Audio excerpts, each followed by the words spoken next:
Hello everyone, welcome to the Houston Center interview series. My name is Jens Zimmermann, I'm the director of the Houston Center, and my guest today is one of England's foremost moral theologians, Professor Nigel Biggar. Thank you for being with us. My pleasure. Professor Biggar has written on a number of topics, but the topic we wanted to deal with today is his more recent book, Colonialism, A Moral Reckoning. But before we get into the topic of the book, Nigel, I would like you to talk to us a little about your formation. How did you become interested in becoming a moral theologian? Was that a decision at all that you just kind of slide into that? And what people or thinkers, books, experiences formed you, shaped you on the way? So Jens, I wasn't brought up in a Christian household. My father drove around the countryside talking to farmers. My mother was a teacher and then a mother. Neither went to university. But partly through the school I went to, I became Christian at the age of 13, much to my father's benign bemusement. I remember age 12, maybe 13, he put his hand on my shoulder and said, "It's okay, son, it's just a phase." But my parents were slightly bemused, but they were benign about it. My first love was and still is history. I read a lot of history. At any one time I've got a history book on the go. And my first degree was in history. I read history at Oxford University in the early 70s. But the early 70s in Britain was really a national crisis. I mean, even worse than the current situation, because you had war between the government and the unions. In the mid-70s, the Chancellor had to go to the IMF to get a loan. The violence in Northern Ireland was at its height. And there I was as a young Christian reading the newspapers, and I wondered to myself, what is Christian faith? What are the riches of Christian tradition got to say to this national crisis? And in my last year at university in 1976, we had to choose a special subject, and I chose a special subject on St. Augustine and the late Roman Empire. And that was my first encounter with theology. And so one of the constant reference points in my theological thinking has always been Augustine, and one day I will go back and reread Peter Brown's fantastic biography of Augustine that came out just before then. What was it that attracted me to Augustine? Well, here was I as a young Christian trying to figure out what can you say that's useful into this national crisis from a Christian point of view, and there was Augustine as the late Roman Empire was beginning to crumble, and he's engaging with military tribunes who have the business of keeping law and order by use of force, whose consciences are disturbed. You know, how can we reconcile the gospel with our public duty? And Augustine grasps that nettle, and there's one passage. I quoted it in an undergraduate essay I still have 40 years later, from a letter he wrote to Paulinus of Nola in 408, in which he is reflecting on the tragic necessity for the use of judicial torture. That's to say, Romans were accustomed to using force to extract confessions. We think that's a bad idea, but it was common practice then. And Augustine is agonizing over the need to try and find out the truth, but sometimes you torture the innocent. And he then quotes Psalm 51, and he says, would that I wings like a dove, I could fly away and be at rest. But what really attracted my admiration to Augustine was he didn't fly away, he agonized, he sat on the judicial bench and shouldered the ambiguities and moral hazards of public life and tried to find his way through as a Christian. And I've always admired that, and in recent times I've begun to identify myself as a Christian realist, but it really goes back to Augustine 40 years ago. So Augustine has been one kind of lodestar, and then having finished my first degree in history, I wanted simply to understand better why I believed what I believed as a Christian, and identified Regent College here in Vancouver as a place where I could come for a year or two, get a theological education, and then go on with my career, whatever that was. I had no intention of becoming a Christian minister. I am an Anglican priest now, but that was not my intention. So I came here, and certainly here I took a course on Karl Barth. I have to say, I was going to ask you about his influence on you. Yeah, you wrote a book on Barth, right? I did in the end, but I have to say my early encounter I found it very frustrating. And there was one time in my student room here at Regent where I picked up volume 2 and I threw it across the room against the wall. And I tried to rip it up because I was so frustrated. But if you know any of the tomes of Barth's dogmatics, they're quite hard to rip up. I still have it to this day, grinning at me from the shelf. Just Barth's style is very kind of discursive, and it does go on. And as I've discovered, my own intellectual preference is for concision and clarity, and Barth doesn't do that. But when I went to the University of Chicago, my supervisor there did a seminar comparing Aquinas and Barth's ethics, and then what I really wanted to do was to sit at the feet of a theologian who had a kind of comprehensive systematic theology, and to see how that whole theological system shapes a view of ethics. Right. And there's no one better, well, unless perhaps Aquinas is the best alternative, but there was no one better to do that than to sit at the feet of Barth. So for about 10 years I was working on and off on Karl Barth. Let me ask you then, you mentioned the notion of Christian realism. So Barth, as you well know, played some historical role in the church's resistance against the Nazis. I mean, he was involved in the Environment Declaration, all these kind of things. Would you say that he is a Christian realist or not? And how? Because the attitude of Christian realism underlies how you approach the Colonialism book. Yes, it does. It does. So between Augustine, Aquinas, and Barth, Niebuhr, I'm sure is going to be in there somewhere. Yes.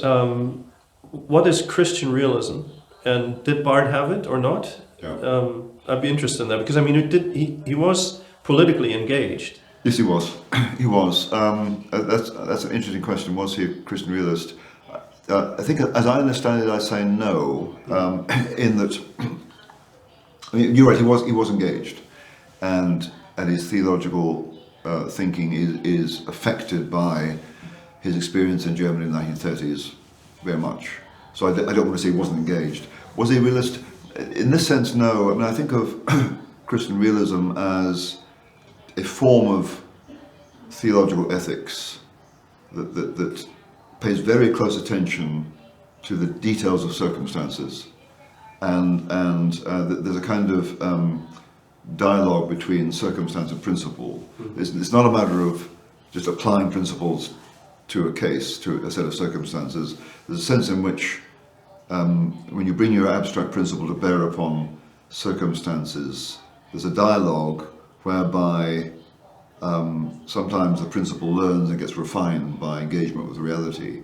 So that's part of what I mean by Christian realism. There's also, I think, an acceptance that now Reinhold Niebuhr was of the view that political reality involves sinful self-interest. Mm-hmm. Now, my view is political reality involves self-interest. It's not always sinful, so I differ from Niebuhr on that. Now, what did Barth think about that? I'm not really sure. I suspect he'd be more with Niebuhr on that. I don't remember Barth saying something to the effect that self-interest can actually be legitimate in the way that Aquinas might. Would you? I have to ask out of personal interest. Yeah.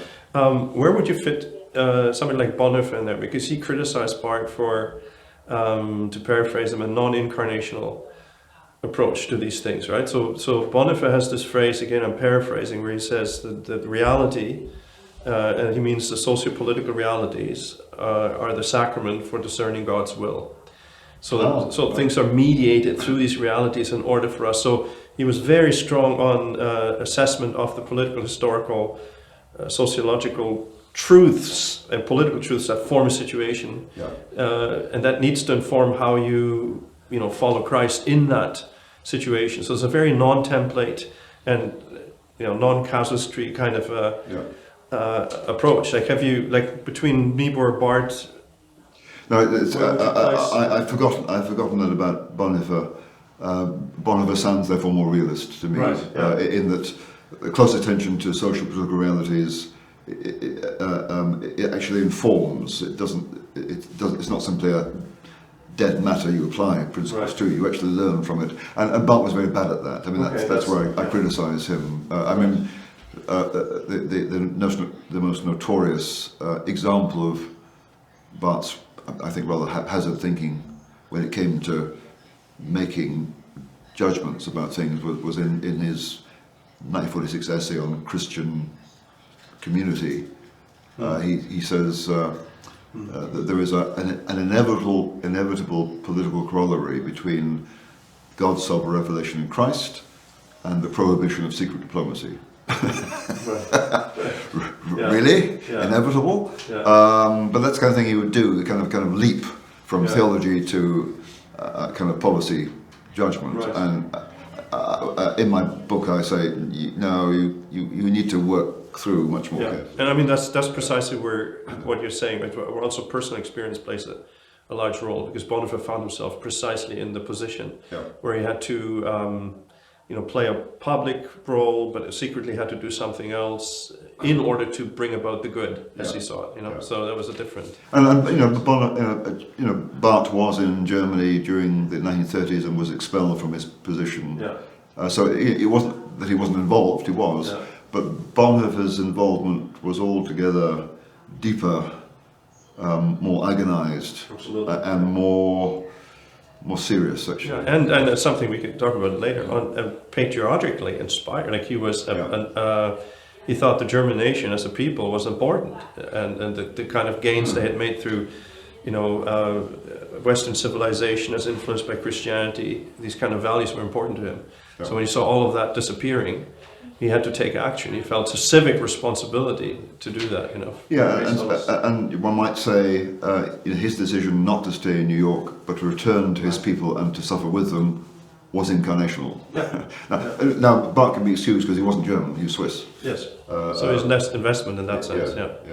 But let's go to your book. What then drew you into giving this background, writing? What drew you into writing the book on colonialism? I know you were working on empire before that, so that seems to be a natural growing out of that. But what made you write a book on colonialism? It goes back a long way, I think. I mean, I grew up in the 1960s and 70s when Britain was literally decolonising, leaving Africa, and when young Britons were coming to terms with their identity. I mean, up until 1939, up until 15 years before I was born, Britons could still imagine themselves to be on top of the world. They weren't quite. The Americans were already superseding them. But I grew up reading books that assumed that, and I had to come to terms with the fact that my country, in terms of world status, was falling. And I've embodied that tension the whole of my life. And that's why for 20 years I've been reading about imperial history, really to try and work things through.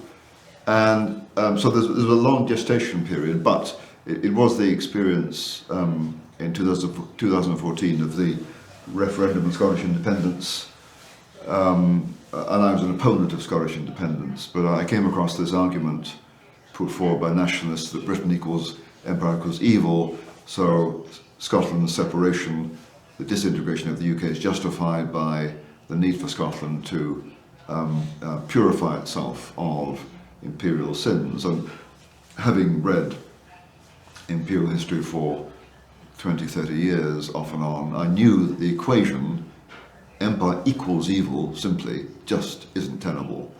But it was then that I realized that colonial history was being used for political purposes I regarded as destructive. And I think the germ of the idea that maybe I need to write, or someone needs to write, I need to write a book that corrects the record was first planted in me.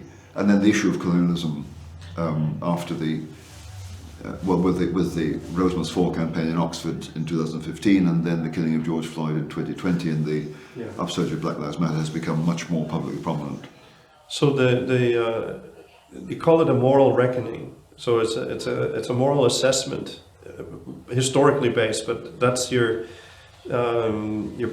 trajectory. And I remember at the beginning of the book you lay out. So here are the claims that are made, namely that the British empirical project was intrinsically genocidal, racist, and profit-driven insofar as the claim is made that England's wealth as a nation, it basically depends on the exploitation of the colony. So, can you summarize what you found? Having asked those questions, what are the answers? Yeah. So So you're right. Just to be clear to listeners, the book contains a lot of history, but it's organised in terms of moral questions, slavery, racism, economics, government, violence, whatever. And in the conclusion, I try and come up with an overall moral judgment. Yeah, and just to say that the historical aspect is profound. It's very important, right? That's what often critics, it seems to me, they overlook. That you've done very careful historical research. I mean, the last third of the book is footnotes on. Footnotes sounds boring, but in fact, there's lots of exciting stuff in the footnotes. But back to this is the realism element, Jens. I go into a lot of detail of the history because in trying to assess something, you're dealing with human beings here, and human beings are creatures and sinners. And just like the rest of us, if you reflect on your own life, if I reflect on mine, it's a bit of a mess. We do the best we can with uncertain knowledge, and we make mistakes and try and correct them. And in the past, our ancestors did the same thing. So I'm really sensitive to the constraints of circumstance on decisions. And in 1900, the Secretary of State for the Colonies in Britain, Joseph Chamberlain, during the Anglo-Boer War in South Africa, wrote to someone and said, we must lie on beds that other people made for us. We don't get a clean slate. And I'm deeply sympathetic for that. And my criticism of a lot of Christian ethicists are that they're idealists and utopians. And we're not following Bonhoeffer's example, that they make they try and grasp the world through abstractions like capitalism and colonialism, as if these things were a simple thing, and they're not. Which is why I was very happy to pay close attention to the details of history, and then to try and make some kind of coherent moral judgment out of all this different material, and it's complicated. But just back to your question about was the British Empire essentially racist or genocidal or exploitative?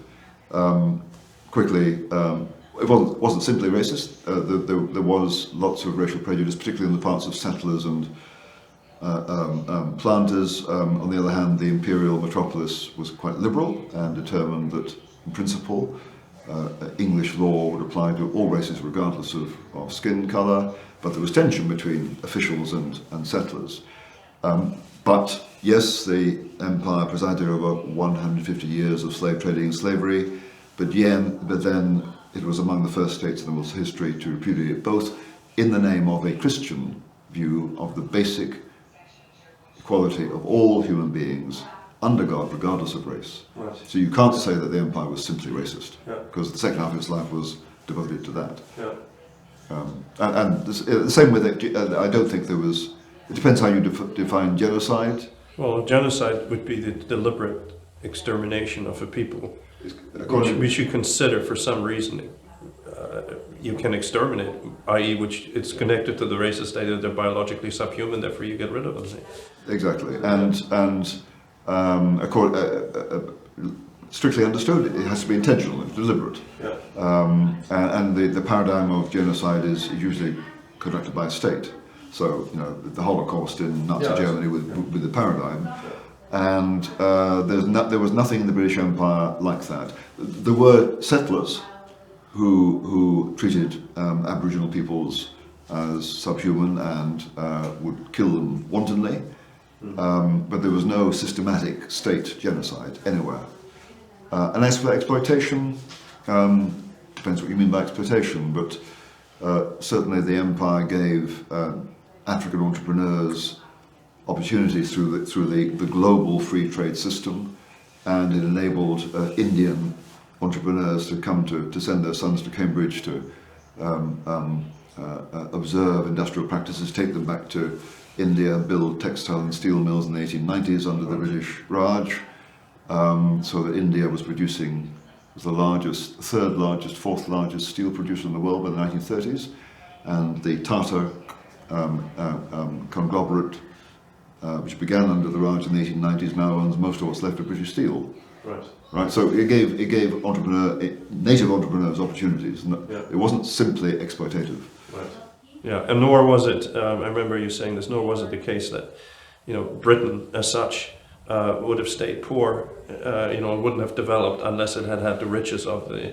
No. So there's a common argument made by those who push for reparations for slavery is that Britain's prosperity was basically due or largely due to profits from slave trading and slavery. Yeah. Well, I was talking yesterday to David Eltis, who's a retired economic historian who lives here in Vancouver, and I said my sense is actually, apart from Marxist historians, the consensus is that the contribution of slave trading and slavery to Britain's industrial prosperity was somewhere between small and modest. He said small. Because there are all sorts of other things that powered industrialization. So there's no doubt that profits were made from slavery, and also up until the 1930s, the British were the largest foreign investors of capital in the world. And a lot of that went to parts of the British Empire. And yes, investors wanted to make profit, otherwise they don't invest. Sure. But on the other hand, what they invested in built industries and firms that gave employment to native peoples. Yeah. And it was because colonial government provided, on the whole, stability that investors were willing to invest in the way. So Australia gets a lot of investment and is, by the 1880s, I think, per capita, the wealthiest country on earth, in a way that investors would not invest in Latin America because of the instability of government. Right. I want to take us, this idea of reparations, I want to keep that in mind if we don't forget, because I'm curious as to, you know, where do you end or begin, you know, with reparations down the generations. But before we get there, if I don't forget, I want us to go to where we are locally. We're at the west coast here, BC. We're in Canada. Part of the Colonial project, as you know, was the indigenous here, native, whatever the indigenous First Nations, and the residential schools, which is a sensitive, big topic here, as you know. You've dealt with that in the book. What was your assessment of the residential school situation? Because reparations do, you know, play a part in here as well. Yeah. So my view of the residential schools, and it's in the book. There's a lot of discussion in the endnotes too about this. I know it's a sensitive topic, and I'm simply saying what I believe to be true, given what I've read. Is that yes, gathering Indian kids in confined spaces in residential schools, given the kids brought tuberculosis with them, putting them in confined space was likely to exacerbate the problem. and that was tragic, and insofar as remedial measures weren't taken, it was blameworthy. There's evidence of some sexual abuse by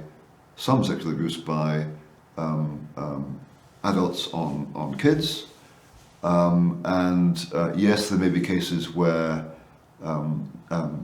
teachers, missionaries, priests were unjustly disparaging of native culture and language because of racism. So, you know, the residential schools contained deficiencies and sin, as all schools do. Mm-hmm. Okay. On the other hand, the claims of the discovery of the mass graves of secretly murdered kids made 4 years ago and sexed up by the press, 4 years later, it is clear that the grave sites discovered were not discovered, they weren't hidden, they were registered and recorded but had been forgotten because all the wooden markers had disintegrated. And secondly, since the first claim in Kamloops 4 years ago, nobody has been disinterred, so there's been no analysis of what the cause of death was. It's probably disease. So as things now stand, and I'm willing to be corrected, there is no evidence of mass atrocity at all. So that doesn't mean there weren't instances of wrongful behaviour, but no instances of atrocity at all. One of the other thing is that up until 1920, Indian parents were not compelled to send their kids to school, and also 50% of Indian kids attending both day schools and residential schools left after grade 1. They were free to leave. And into the 1920s, indigenous leaders in Alberta and in the Keewatin Diocese of the Northern Territory were lobbying for more schools, so it can't have been all bad. So my general view right now is that the record of the schools, at least in the public perception, has been defamed. Right. I'm also very interested in, I mean, it's such an emotionally fraught topic when you talk about it here. And I'm interested in how, when you're thinking about approaching this topic, how do you balance the anecdotal, right, the personal, subjective experience, which you can't deny. Yep. Somebody may exaggerate, others may be exactly like that, with the larger picture, and which you must do if you want to get a map of the truth, what actually happened. Yeah. But that will surely offend those who said, well, but I was personally, it was a detrimental experience to me. And yet, in order to get at the truth, like, how do you negotiate that and not look like this cold-hearted? No, and I think I do appear cold-hearted when saying what I say. And so let me just thank you for the opportunity to try and soften it a bit. So I do understand that people have very deep feelings about this, and I can't gainsay the deep feeling. And the deep feeling may be the expression of accurate perception. But again, because we're creatures and sinners, and any self-reflection will tell you that sometimes our feelings are based on false perceptions. Certainly in my case, quite frequently. So when someone tells me of their own experience of a residential school or their grandmother's experience, I take it seriously. In fact, we heard a case, an Indigenous person last night was saying his grandmother was driven to alcohol abuse because of experience in residential schools. Now, I have to take that testimony at face value because I can't challenge it, but I do wonder whether the alcohol problem was not produced by the schools, but we know that there is this fetal alcohol syndrome, which is caused by mothers imbibing alcohol during gestation, which then predisposes the kid to all sorts of problems. But I don't know. But having said that, it could be. In this case, that was quite true. But it's also true that there has been much more positive testimony by First Nations peoples of their experience of the schools than has got public exposure. And I'm told, I haven't read the body of the 4 volumes of Truth and Mercy the report. Yeah. Report. I've read the final report, not the body. I'm told in the body there's a lot of positive testimony. The final report does not reflect that. Right. So my sense is, my perception is that the public understanding of the residential schools has been heavily and unfairly biased. Yeah, there have been a couple of scholars, I can't remember if they're Canadian, but they wrote a book on the title From Truth Comes Reconciliation. Yes. They were Canadian. Second look at the, they look at the whole thing, and they in fact say that. Yeah. And that's one of the problems with the anecdotal, because there's also anecdotal positive experiences which are not being, not allowed to be voiced, and that skews the picture. So you're right. You've got a mixture of positive and negative testimony. And you have to try and make sense of that, and probably some of the testimony on both sides will be true, but then there are also certain facts.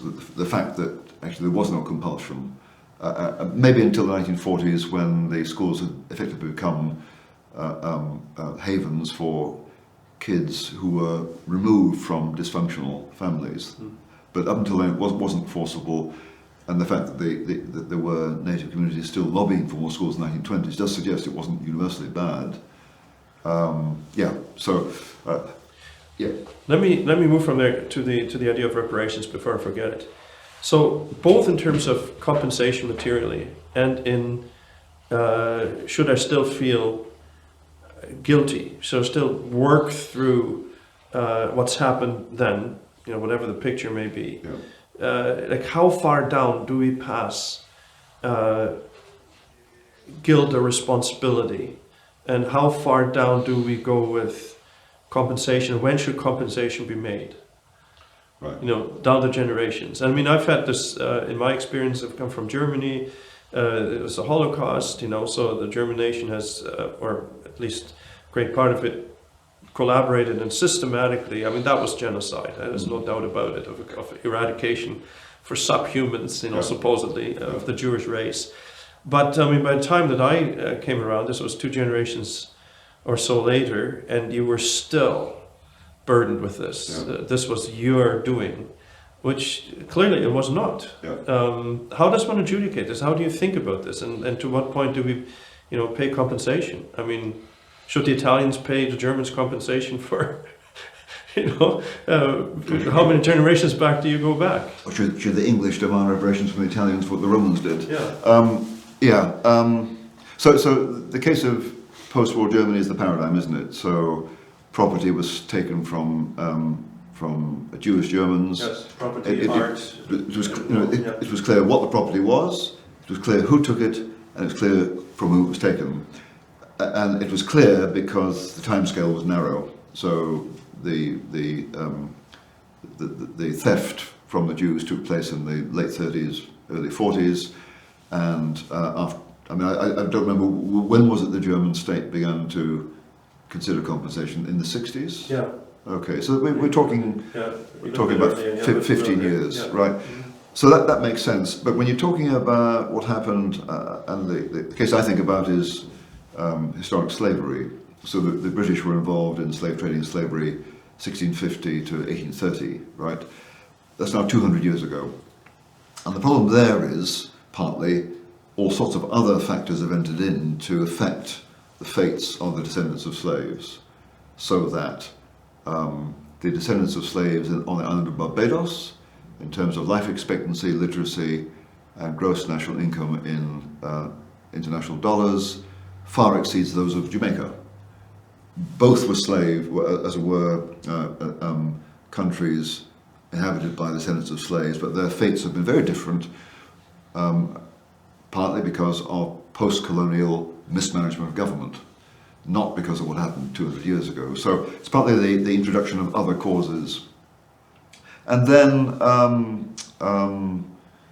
yes, if you focus in on the sins of white Europeans, they come to seem extraordinary, and the indigenous peoples are simple victims. Well, if you focus in that way. But if you take the larger context, yes, white settlers often were unjust to native peoples. On the other hand, in this part of the world, I was told day before yesterday by a local historian that the societies of indigenous peoples on the northwest Pacific coast were basically slave societies. They required slave labour. So, you know, even native peoples weren't entirely sin-free, and it becomes more complicated as to who owes who what. So I think the more time goes by, the less sense reparations for historic injustices make, unless it's a case of a treaty made in 1870 that was clearly broken, Yes. or land that was clearly stolen. Not all land was stolen, some of it was ceded by treaty. Yes. There may be clear cases, but in general, when it comes, let's say, to the continuing disadvantage or social dysfunction of indigenous communities in remote places, by all means let's address the current problems in the most effective way, but trying to blame it on what happened 100 years ago, I just don't think helps. It also will tend to exacerbate racial antagonism. Mm-hmm. Yeah. I want to conclude with some sort of meta questions. One question I've had about this whole thing, you said that, you know, things are politicized and so on. Why do you think that is? Like, what? There is a sense of moral purity that is impossible if you want to be some sort of realist about these things, right? Historical circumstances differ, nothing is ever black and white, and yet the whole drive in this politicization, let's say, of the indigenous narrative, of the British colonial narrative, seems to demand a kind of moral purity. It's either all evil, or well, it can't possibly be all good. So, and then that goes along with a guilt that is laid on the colonizers, i.e. on the white European, and therefore also on Western culture. So Western culture must be inherently exploitative, inherently. Why this moral purity? Why this one-sidedness, and why the willingness to embrace it? Because it's not like we heard this at our meeting yesterday from an indigenous person, right, who said, like, we're actually not, I mean, as far as I'm concerned, we're not generating this. It's you guys who are generating this story and perpetuating it, and it's almost as if we're sort of props in a larger story. Why? I'm surely you've thought about this. Like, what's no, going on? I have. I mean, I think that there are different motives on the part of different people. So obviously, if you want to make a claim for compensation, it serves your political purpose to focus on the sins of white people, because it simplifies it. So, for example, those who push for reparations for African slavery typically completely ignore the fact that the British merchants who turned up on the coast of West Africa to take slaves on board for the Americas, they didn't go hunting for slaves in the mainland. Africans enslaved other Africans, brought them to the coast. In other words, African complicity was deep and long-standing. The Africans have been selling other Africans to the Romans long before Europeans arrived. So, but it's politically useful to focus on if you want to put pressure on white Europeans, then make it seem as if their sin is unique and simple, which is not. So there's the interests of lobbyists. But on the other side, the question which I think you're most interested in really is why non-Indigenous peoples, why leaders of institutions, why prime ministers or archbishops are so inclined to buy this cartoonish narrative about the past, when they themselves are not lobbying for reparations or compensation or whatever. And I think that in the case of academics, right now, if you want to become a professor of history and you're a young scholar, you better go on with the fashion, because otherwise your career will go nowhere. Mm-hmm. So there's career interests. Mm-hmm. But more deeply, I think And I've articulated this in the epilogue to my book and also in a newspaper article in the National Post week before last. I think there is a kind of distorted Christian sensibility. For Christians, especially Protestants, a real saint is someone who knows just how sinful they are. That paradox, okay? So, but the way this can be distorted is, okay, if I want to, as it were, display or signal my superior sainthood, then I need to double down on my sin.